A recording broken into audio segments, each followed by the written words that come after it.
तो नमस्कार दोस्तों, ज्ञान गंगा कोचिंग 07 में आप सभी का फिर से स्वागत है।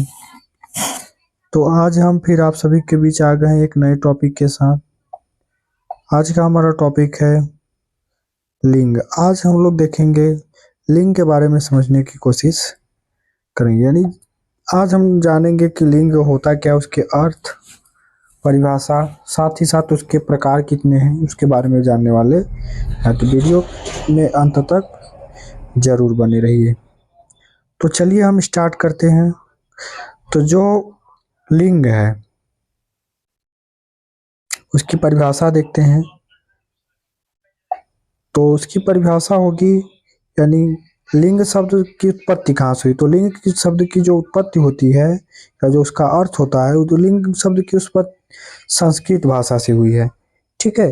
तो ऐसा जो हमारी सबसे प्राचीन भाषा भी है वो संस्कृत ही है, और संस्कृत से ही सभी भाषाओं का जन्म हुआ है, या संस्कृत से ही सभी भाषाएं उत्पत्ति हुई हैं।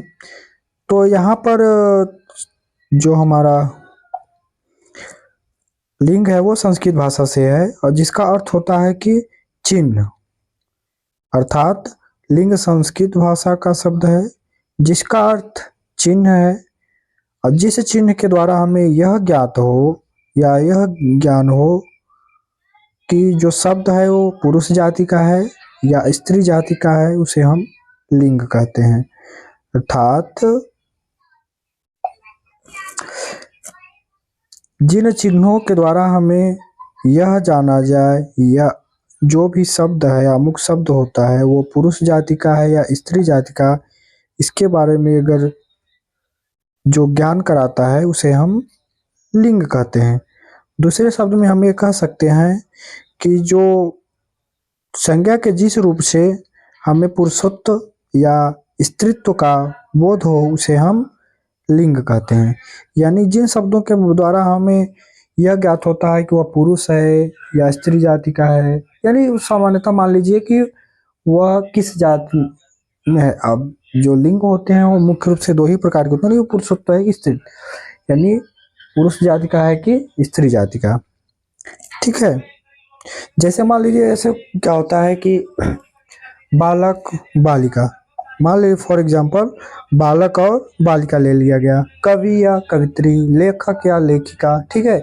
तो इस ऐसे ही शब्द जैसे गाय बैल, सभी जीव जंतु में भी आप ले लीजिए, वस्तुओं में भी ले लीजिए। वस्तु में तो वस्तु नहीं होती हैं, फिलहाल जो जीव जंतु होते हैं बस वही हमारे, उन्हीं में हमें लिंग की ज़्यादा मतलब लिंग का ज्ञात हमें जीव जंतुओं में ही करना अति आवश्यक होता है। तो जो लिंग होते हैं वो मुख्य रूप से दो प्रकार के होते हैं। कितने प्रकार के? तो दो प्रकार के होते हैं। पहला हमारा होता है पुल्लिंग और दूसरा स्त्रीलिंग। पहला पुल्लिंग और दूसरा स्त्रीलिंग। ठीक है। तो सामान्यतः हमने परिभाषा क्या देखा कि जिस यानी संज्ञा के जिस रूप से हमें पुरुषत्व या स्त्रीत्व का ज्ञात हो, या वो पुरुष है कि स्त्री है उसका ज्ञात हो, तो उसे हम लिंग कहते हैं। अब संज्ञावाद शब्द आता है। तो संज्ञा आप लोगों को पता होना चाहिए कि संज्ञा का मतलब होता है अगर हम किसी का कुछ नाम रख दिए, अगर हम किसी नाम से किसी को पुकार दिए तो वो संज्ञा माना जाएगा। और संज्ञा यानी जो सृष्टि में दिखाई दे रहा है, जिसे हम देख सकते हैं, उसका अनुभव कर सकते हैं, उसका अगर हम कोई नाम दे दिए तो मान लीजिए वो संज्ञा हो जाता है।